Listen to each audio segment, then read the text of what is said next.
اللهم ارحمنا بالقرآن واجعله لنا إماما ونورا وهدى. Assalamualaikum warahmatullahi wabarakatuh.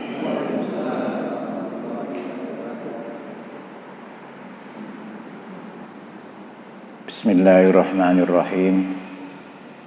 Alhamdulillahi rabbil alamin, wassalatu wassalamu ala asyrafil anbiya'i wal mursalin wa ala alihi wa ashabihi ajma'in. Subhanaka la ilma lana illa ma 'allamtana innaka antal alimul hakim. Para jamaah sekalian,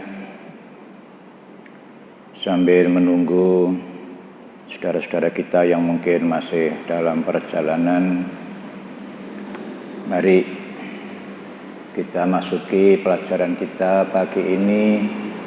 Kita ambil tema atau judul Siapa Menanam Mengetam. Ini adalah sebuah kalimat yang saya kutip dari pelajaran pada masa lalu, yaitu pelajaran peribahasa. Sebenarnya kalau peribahasa ini kita hubungkan, kita korelasikan dengan firman-firman Allah, itu sangat kuat dan sangat tepat sekali.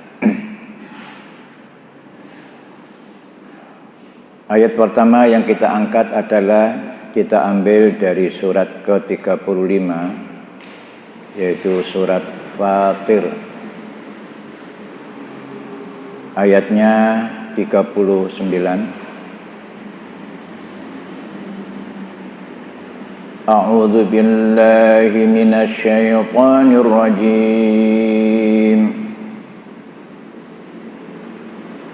Wallazi ja'alakum khalaifa fil ardh faman kafara fa'alayhi kufruh wala yazidul kafirina kufruhum inda rabbihim illa maqta wala yazidul kafirina kufruhum illa khasara. Monggo.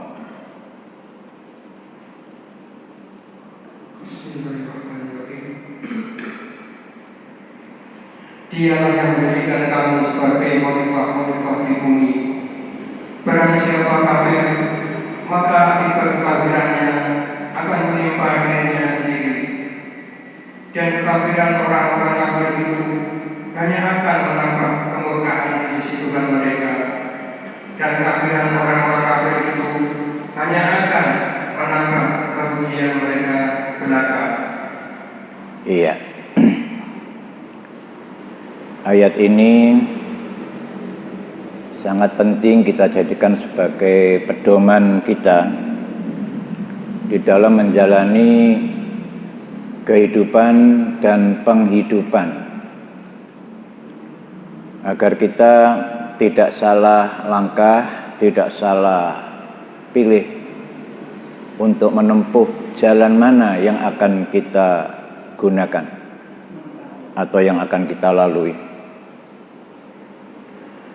Allah menjelaskan di ayat tersebut, huwallazi ja'alakum khalaifa fil ardi. Dialah Allah yang telah menfungsikan, yang telah menjadikan kalian itu sebagai khalaif. Khalaif, kalimat khalaif itu adalah kalimat isim jamak dari kata-kata khalifah.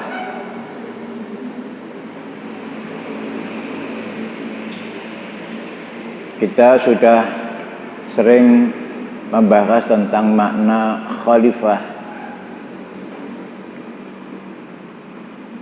Khalifah itu punya banyak arti. Arti pertama adalah sebagai eksekutor, sebagai pelaksana tugas, itu namanya khalifah. Khalifah juga bisa dimaknai dengan generasi, sebagai penerus. Khalifah juga bisa dimaknai dengan pengurus, sebagai manajer yang mengatur, yang mengelola, yang melaksanakan kegiatan-kegiatan agar mencapai hasil yang optimal dan maksimal.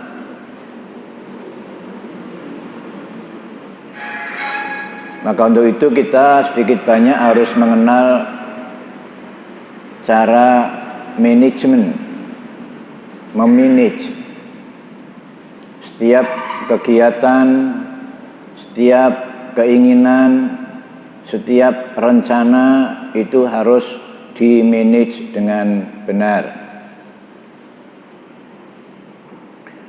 Nah, bentuk dari tugas khalifah itulah yang sering disebut dengan istilah khilafah. Khilafah ini satu istilah atau satu kalimat yang banyak orang tidak paham, banyak orang tidak mengerti, sehingga seringkali juga menimbulkan kesalahpahaman, bahkan bisa menimbulkan kekhawatiran, bisa menimbulkan kecemasan, bisa menimbulkan ketakutan. Itu semua karena kurang memahami makna khilafah. Apalagi kalau sudah dikait-kaitkan dengan masalah-masalah kekuasaan atau masalah-masalah pemerintahan. Sebenarnya manusia itu semuanya adalah khalifah, dan seharusnya setiap manusia itu juga melaksanakan dalam tujuannya, yaitu melaksanakan tugas khilafah. Jadi kalimat khilafah itu sebenarnya tidak ada hubungan secara khusus dengan persoalan-persoalan politik kenegaraan ataupun politik pemerintahan. Itu adalah tugas individu. Maka karena itu Allah menyebutkan ja'alakum. Allah menfungsikan kalian sebagai orang-orang mukmin, karena Quran ini adalah pedoman bagi orang mukmin. Maka setiap individu yang mukmin, maka dia statusnya adalah sebagai khalifah. Nah, karena orang mukmin ini tidak satu, ada di mana-mana, ada juga hubungannya dengan orang lain, maka hubungan dengan orang lain yang mukmin pun sudah pasti punya tugas koordinasi, yaitu menjalankan tugas sebagai khalifah, mewujudkan bentuk khilafah. Jadi sekali lagi harap tidak salah paham dan juga tidak usah khawatir. Karena khilafah itu bukan suatu kejahatan. Tapi khilafah itu adalah bentuk pelaksanaan dari khalifah. Jadi itu hanya istilah saja. Ya. Nah, cuman saja memang setiap individu punya latar belakang, baik punya latar belakang psikologis atau mungkin punya latar belakang yang bersifat organisatoris atau mungkin juga punya latar belakang yang bersifat politis.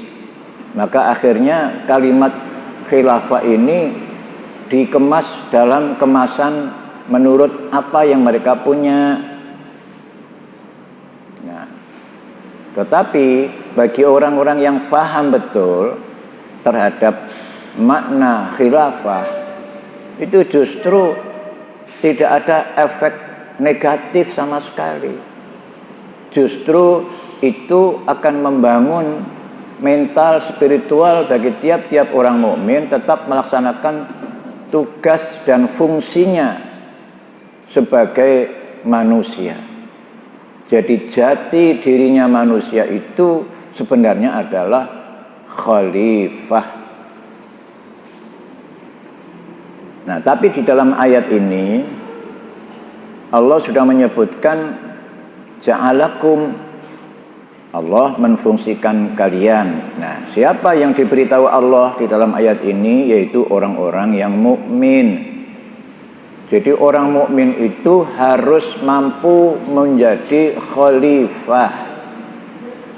Harus mampu mengatur, mampu mengelola, mampu mengolah, mampu melaksanakan tugas dalam mewujudkan, yaitu li solahuhum fid dunya wa falahuhum fil akhirah, yaitu untuk mencapai kemaslahatan di dunia, hidup maslahat, hidup damai, hidup tentram, hidup sejahtera di dunia ini.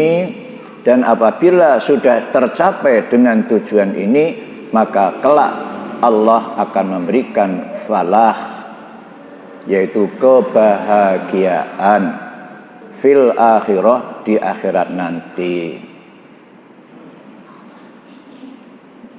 Ya, jadi sesungguhnya siapapun sebagai manusia, apakah sekarang ini kebetulan sudah mendapatkan amanat sebagai kepala rumah tangga, sebagai ketua RT, sebagai ketua RW, sebagai lurah, camat, wali kota, bupati, gubernur, presiden, para menteri. Itu sebenarnya kalau dia menyadari dirinya, mereka itu adalah sebagai khalifah. Maka sebagai khalifah secara individu, maka dia punya tugas-tugas pelaksanaan yang berbentuk khilafah. Nah, tugas-tugas khilafah tadi itu yang mau dicapai adalah solahuhum fid dunya wa falahuhum fil akhirah. Harus membangun kehidupan yang sejahtera di dunia ini, dan semua manusia ini harus mempunyai tujuan yang baik, yaitu falahuhum fil akhirah, kebahagiaan di akhirat. Jadi yang kita bangun adalah kesejahteraan di dunia ini. Nah, nanti dari kesejahteraan yang sudah kita bangun bersama itu nanti akan memperoleh anugerah dari Allah sebagai jaza, sebagai balasan dari Allah. Itu akan diberikan kehidupan yang bahagia, yaitu falah. Untuk itu maka setiap kali kita mau sholat selalu diseru, dipanggil hayya 'alal falah, hayya 'alal falah. Mari kita mencapai untuk kebahagiaan. Mari kita berusaha untuk memperoleh kebahagiaan. Kebahagiaan itu kapan? Di akhirat nanti. Sebab di dunia ini belum bisa mencapai derajat kebahagiaan, baru hanya ke derajat kesejahteraan. Itu karena yang namanya bahagia itu cirinya yaitu la khaufun alaihim walahum yahzanun. Tidak ada rasa takut, tidak ada rasa cemas, dan tidak ada kesedihan. Itu namanya kebahagiaan. Kebahagiaan bukan karena memiliki kekayaan banyak, kebahagiaan bukan karena mempunyai harta yang berlimpah, kebahagiaan bukan karena disebabkan oleh kehidupan yang mewah dan gemerlap, bukan. Itu semua bukan jaminan sebagai kebahagiaan, tapi baru ke tingkat kesejahteraan. Makan gampang, cari tempat tinggal gampang, mau sekolah gampang, mau ibadah gampang, mau sekolah gampang, mau pergi gampang, mau silaturahim gampang. Semuanya ini baru tingkat sejahtera itu. Karena akibat daripada apa yang dilakukan oleh manusia dengan manusia yang lain, maka tetap akan menimbulkan gesekan-gesekan yang kadang-kadang gesekan itu sangat kuat sekali sehingga menimbulkan keretakan. Nah, berarti ada rasa khawatir, rasa cemas, rasa takut, karena semuanya itu belum mencapai final, baru di dalam perjalanan menuju ke tujuan akhir, yaitu al-falah, yaitu kebahagiaan fil akhirah, di akhirat nanti. Nah, saudara-saudara sekalian, kita kembali kepada ayat tadi, bahwa manusia atau kita sebagai umat manusia, khususnya sebagai orang mukmin, Allah sudah menetapkan kita sebagai khalaifa fil ardi. Jadi sebagai petugas-petugas ngurus urusan di bumi ini. Yang ada di bumi ini apa saja? Ya semua makhluk Allah itu perlu diurus, baik yang mempunyai sifat hayati ataupun yang bersifat tidak hayati. Maksudnya makhluk hidup ataupun dianggap bukan makhluk hidup, diurus gitu. Nah, maka karena itu setiap manusia sudah pasti, karena manusia dilengkapi oleh Allah yang namanya nafsu. Dengan nafsu itu manusia bisa memilih. Dengan nafsu itu manusia bisa merencanakan sesuatu. Dengan nafsu itu manusia punya keinginan-keinginan dan sebagainya. Nah, maka nanti tergantung dia memilih yang mana, dia menjalani lewat mana, dia melakukan yang bagaimana. Itu terserah kepada khalifah itu sendiri. Tapi yang penting bahwa tujuan yang dimaksud oleh Allah, khalifah itu harus mewujudkan yang dinamakan dengan shalah atau maslahat. Ya, kemaslahatan. Itulah makanya Allah memberikan apresiasi dan memberikan satu anugerah yang besar kepada orang-orang solih.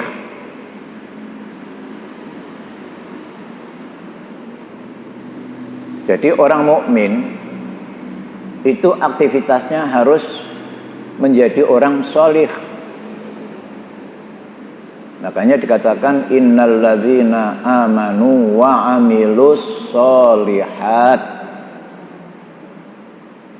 Itu yang dikehendaki oleh Allah. Jangan sampai dibalik innalladzina amanu wa amilus sayyiat. Karena banyak orang yang menyatakan dirinya sebagai orang mukmin, tetapi aktivitasnya malah tidak baik. Ya, itu yang tidak dikehendaki oleh Allah. Tetapi apakah manusia itu menjalankan aktivitasnya yang baik ataukah aktivitas yang buruk?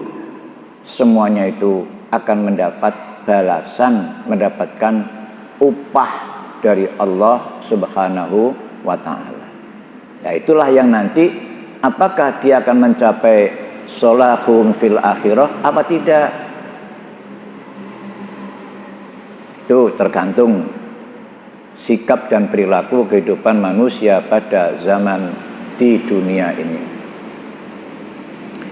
Maka karena itu di dalam ayat berikutnya Allah menyatakan faman kafara,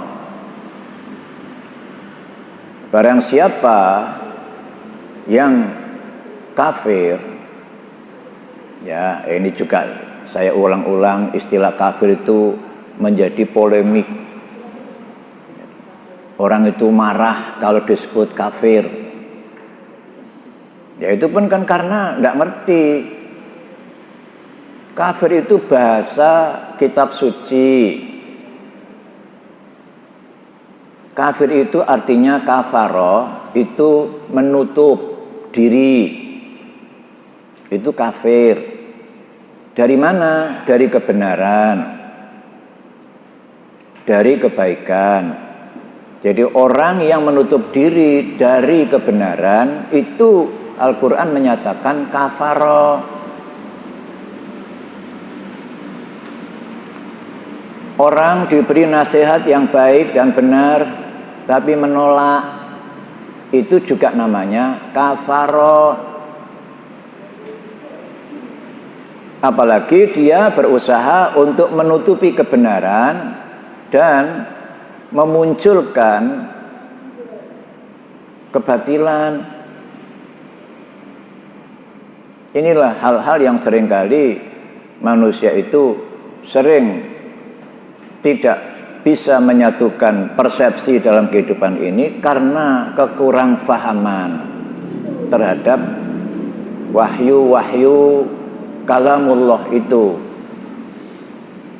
Makanya Allah di sini bilang faman kafara, barang siapa yang kafir. Ya, itu bahasa yang paling saklek, sudah pas. Jangan diperhalus lagi. Nah, nanti diganti dengan kalimat non-muslim, ya sama saja. Non-muslim itu ya maksudnya orang kafir. Begitu. Jadi kita pakai bahasa yang memang sudah baku, bahasa baku dari kitab suci. Kafir ya kafir. Tapi kita bukan berarti mengkafirkan orang. Kita tidak punya hak untuk mengkafir-kafirkan orang. Kenapa? Karena fa'alaihi kufruhu, karena kekafirannya itu akan menimpa dirinya sendiri. Ya biarin aja. Kalau orang mau memilih kekafiran, ya silahkan. Kalau mau memilih keimanan, ya silahkan.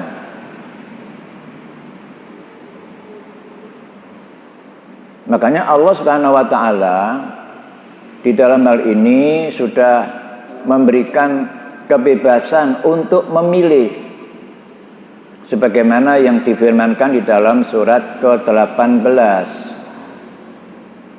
surat Al-Kahfi.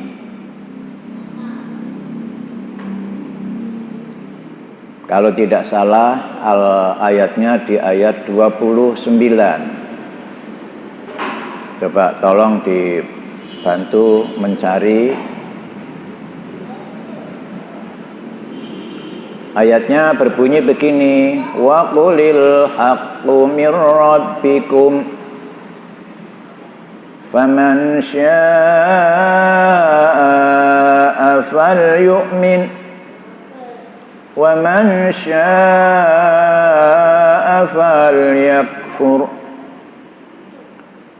Inna a'tadna lil-zalimina naran ahata bihim suradiquha wa iyastaghisu yughasu bima'in kalmuhli yaswil wujuh bi'sa syarab wa sa'at murtafaqa. Monggo. Dan katakanlah Muhammad, kebenaran itu datangnya dari Tuhanmu. Barang siapa menghendaki beriman, hendaklah dia beriman. Dan barang siapa menghendaki kafir, biarlah dia kafir. Sesungguhnya kami telah menyediakan neraka bagi orang zalim yang gejolaknya mengepung mereka. Jika mereka meminta pertolongan minum, mereka akan diberi air seperti besi yang mendidih, yang menghanguskan wajah. Itulah minuman yang paling teguh dan tempat istirahat yang paling jelek. Ya, begitu. Jadi Allah tidak pernah memaksa pada orang untuk mukmin atau mau kafir, silahkan. Itu kan pilihannya sendiri. Kalau dia mau memilih kafir, monggo silahkan. Kalau memilih sebagai mukmin, monggo silahkan. Tetapi semuanya itu ada konsekuensinya. Tidak lantas sakarepe dhewe gak ngono. Soalnya apa? Soalnya Allah sudah memberikan segala fasilitas yang dibutuhkan oleh manusia itu. Bahkan sebelum manusia ini lahir ke bumi, Allah sudah menyediakan fasilitas itu jauh sebelumnya. Sebelum manusia ada, Allah sudah menciptakan fasilitas, menyediakan untuk disediakan bagi makhluk yang akan mengurusnya, yaitu manusia itu. Maka karena itu, walaupun Allah memberikan kebebasan kepada manusia untuk memilih, bukan berarti bebas segala-galanya, bukan bebas yang kebablasan. Ini yang harus difahami. Tinggal masing-masing orang percaya atau tidak, ya silahkan juga. Karena semuanya itu ada akibat-akibat yang harus diterimanya. Makanya oleh karena itu Allah bilang faman syaa'a falyu'min. Barang siapa yang mau beriman, ya silakan. Wa man syaa'a falyakfur. Siapa yang mau juga kafir, ya silahkan. Allah nggak pernah memaksa-maksa. Karena iman atau kafir seseorang itu tidak akan mempengaruhi kedudukan Allah, tidak akan mempengaruhi kekuasaan Allah, tidak akan mempengaruhi keagungan Allah. Tidak sama sekali. Tetapi jangan lupa bahwa Allah itu Maha Rahman, Maha Rahim. Allah Rahmannya meliputi seluruh alam semesta ini. Ditambah lagi dengan Rahimnya. Rahim itu nanti Allah akan menyayangi, akan mengasihi seluruh makhluk yang akan diberi penghidupan dan kehidupan di akhirat sepanjang zamannya, yang disebut dengan khalidina fiha.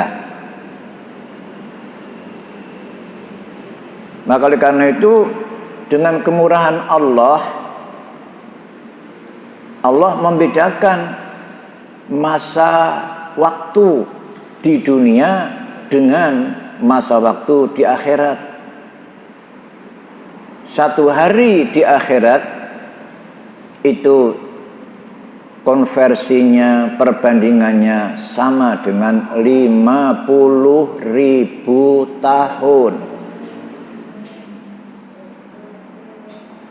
di dunia ini. Bayangkan, sehari di akhirat itu sama dengan 50.000 tahun di dunia.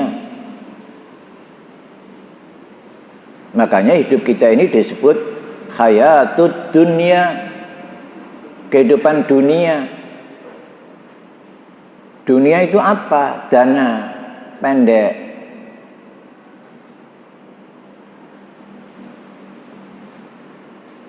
Jadi kehidupan kita ini kehidupan yang pendek sekali.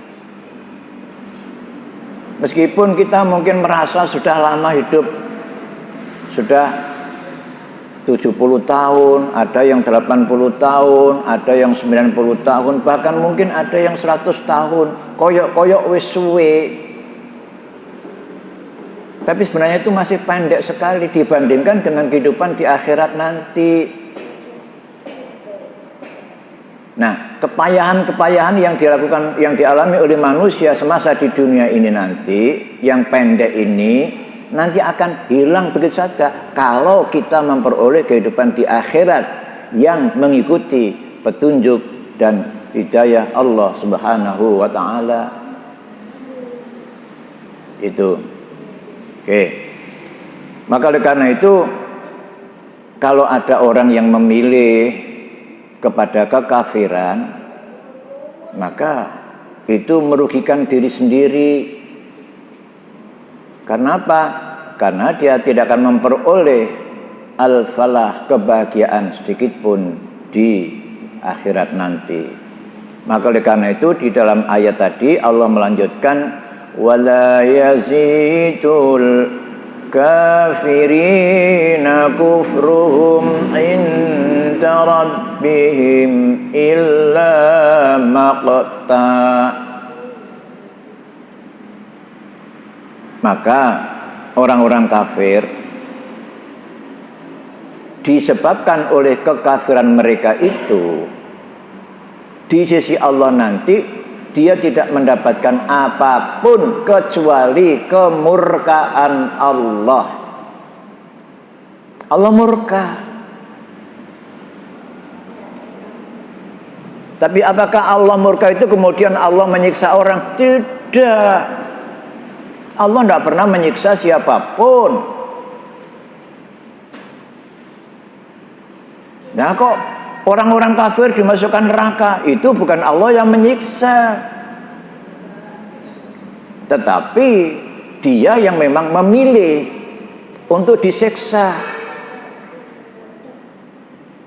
Karena Allah sudah memberitahu bahwa Allah menciptakan dua kehidupan tujuan akhir, yaitu kehidupan akhir di surga atau kehidupan akhir di neraka. Sudah Allah bilang. Maka oleh karena itu Allah pun juga memberikan petunjuk pada manusia itu dua arah.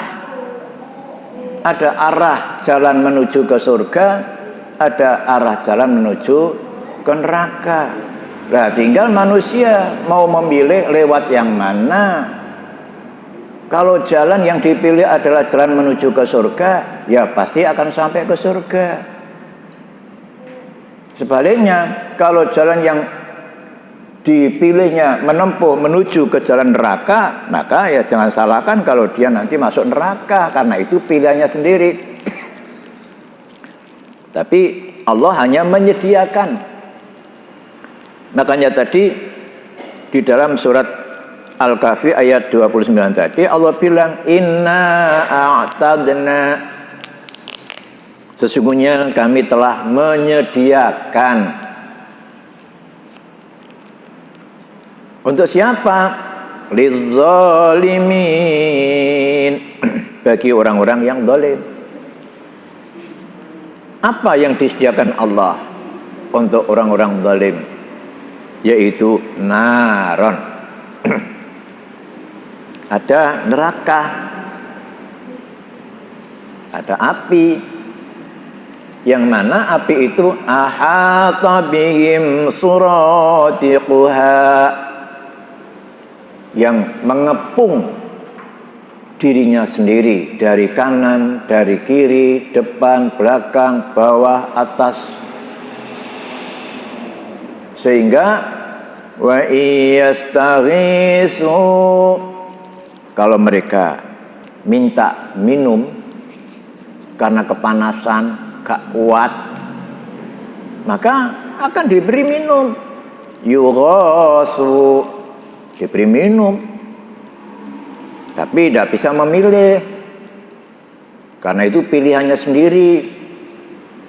Nah, pilihan yang sudah dipilih, minuman yang diinginkan itu berupa bima ingkal muhli yaswil wujuh, yaitu minuman yang berupa air panas, dan bahkan panasnya itu kal muhli, seperti tembaga yang meleleh,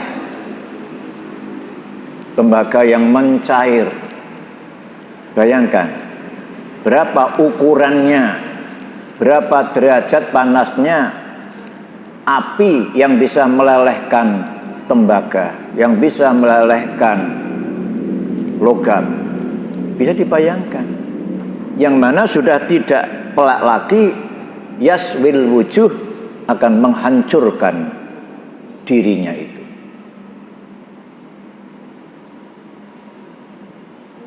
Tapi apakah kalau manusia sudah hancur terus selesai? Tidak. Karena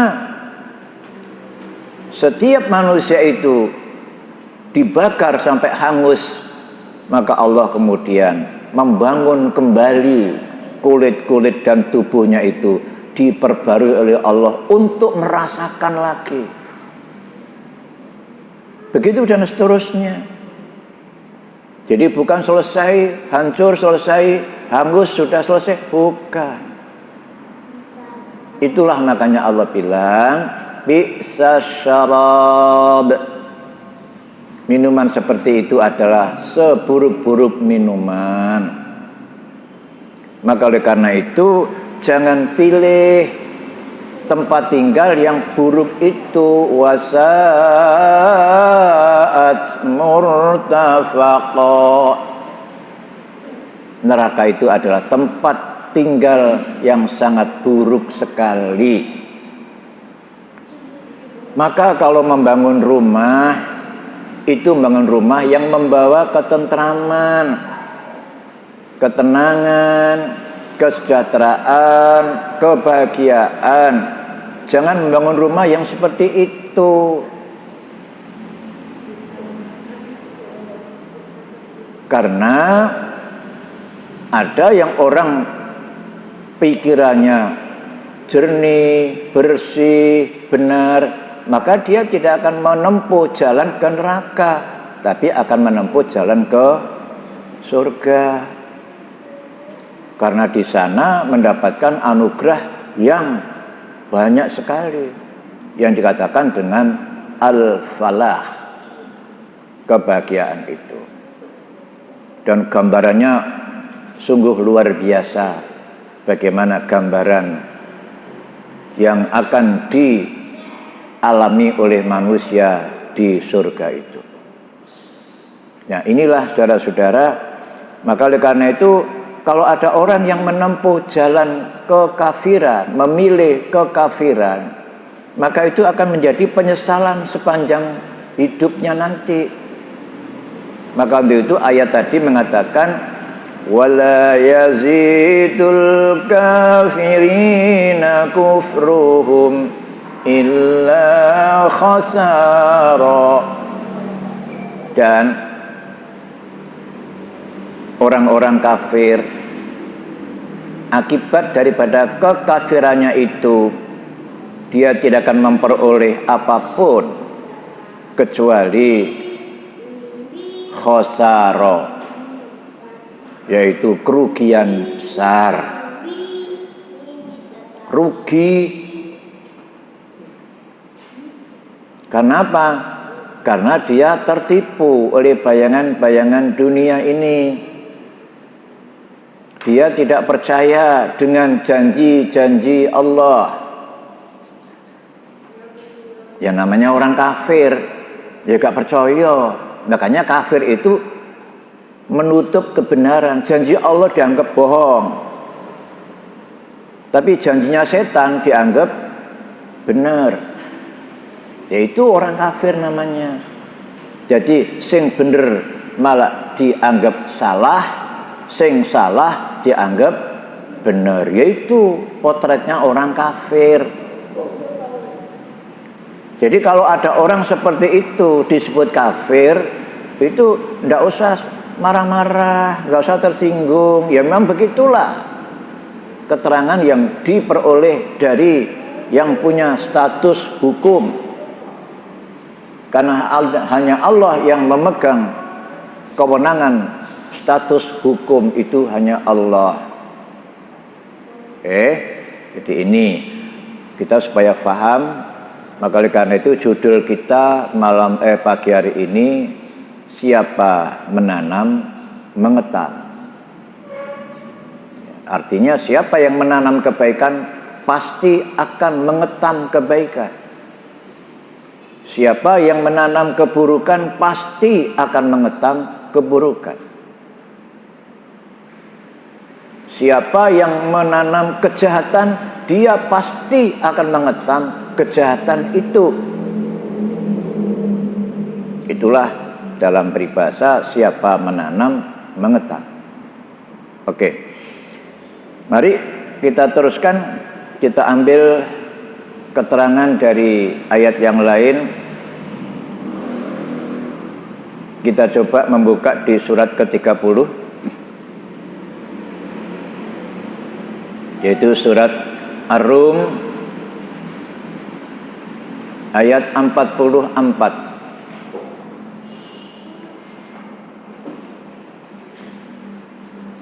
Man kafara fa'alaihi kufruh wa man 'amila salihan fali anfusihim yamhadun. Monggo. Barang siapa kafir, maka dia sendirilah yang menanggung akibat kekafirannya itu.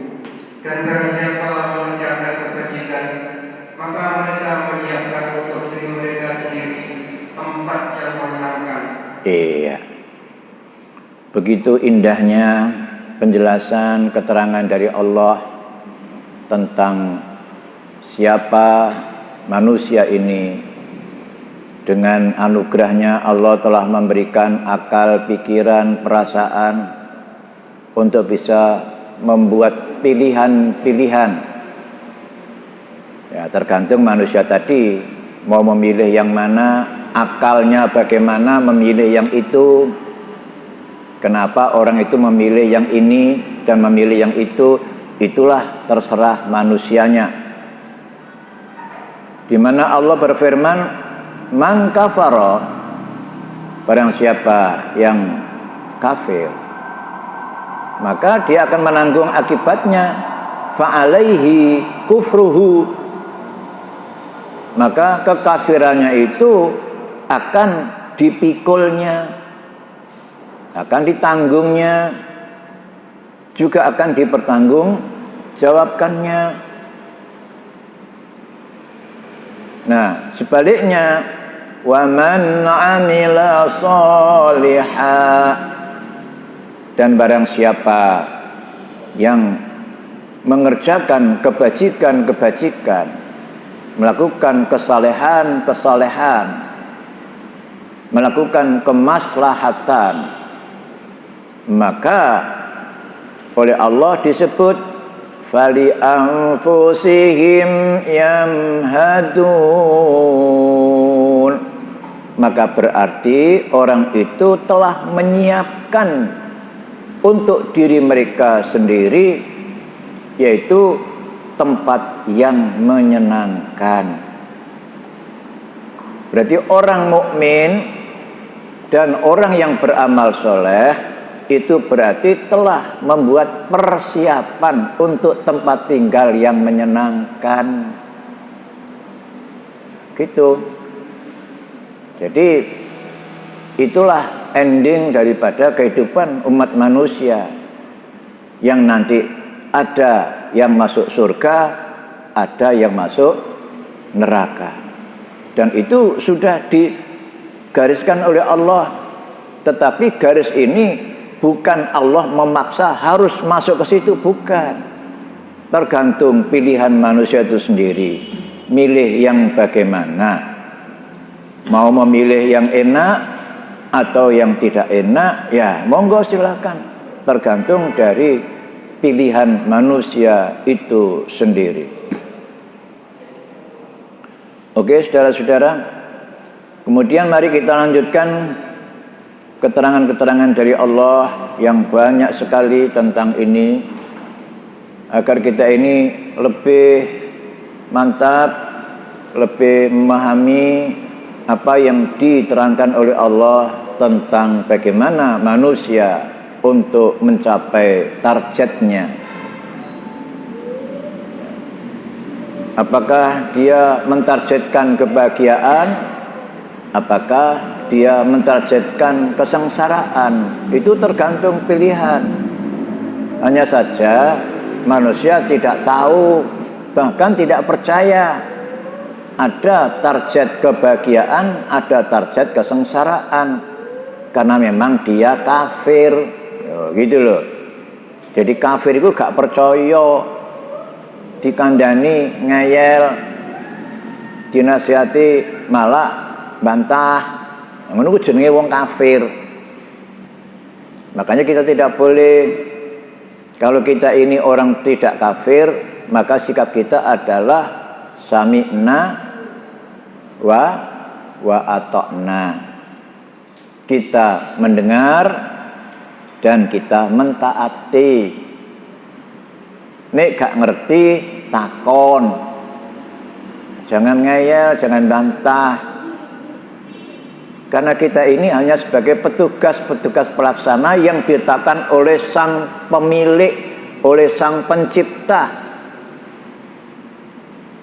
Makanya kita harus manut kepada yang punya. Jangan ngeyel karepe dhewe seolah-olah ini milikku. Iki rumahku, iki negaraku. Negarane sapa? Ini semuanya milik Allah. Tetapi sudah diberikan hak kepada khalifah untuk melaksanakan tugas-tugas otonomi. Nah, karena itu tugas otonomi ini diberikan kebebasan, tapi terikat. Itu bukan kebebasan yang kebablasan tadi. Kamu boleh silakan, ini saya punya segala-galanya, gunakan. Di daratan banyak yang bisa kamu gunakan, bisa kamu gali. Di lautan juga begitu. Tapi hati-hati kamu, tidak boleh sembarangan, karena saya punya tempat untuk memberikan balasan kepada setiap manusia, apakah dia melaksanakan tugas dengan baik ataupun manusia tidak baik dalam pelaksanaan tugasnya. Itu semua akan ada konsekuensi dan tanggung jawabnya, hanya itu. Nah, makanya orang ini mau bahagia atau sengsaranya di akhirat itu sangat tergantung kepada pilihannya masing-masing. Oke. Maka oleh karena itu Allah tidak merasa marah kalau ada orang kafir, enggak marah. Cuma marahnya Allah itu karena marah karena kesayangnya. Kon iku lho rek, wis tak cukupi butuhmu. Kon iku wis tak cukupi kebutuhanmu di dunia. Kon butuh apa sih? Butuh besi wis tak sediakno. Butuh emas tak sediakno. Butuh minyak tanah tak siapno.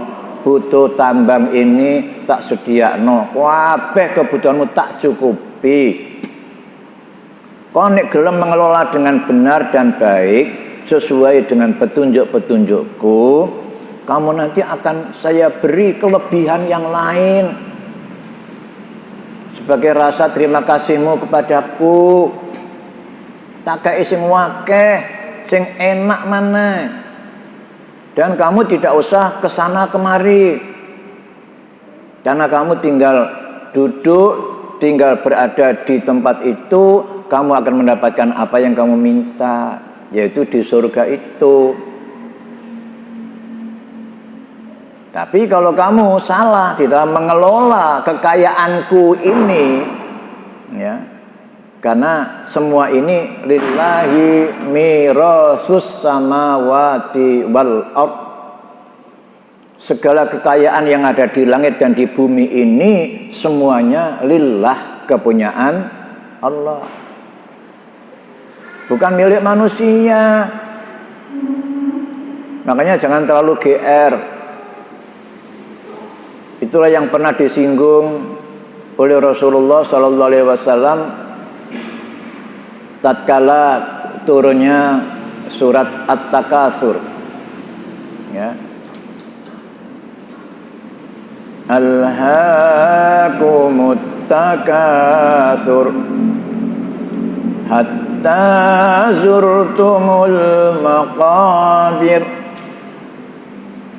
kalla sawfa ta'lamun thumma kalla sawfa ta'lamun kalla law ta'lamuna ilmal yaqin latarawunnal jahim ثم لترونها عين اليقين ثم لتسألن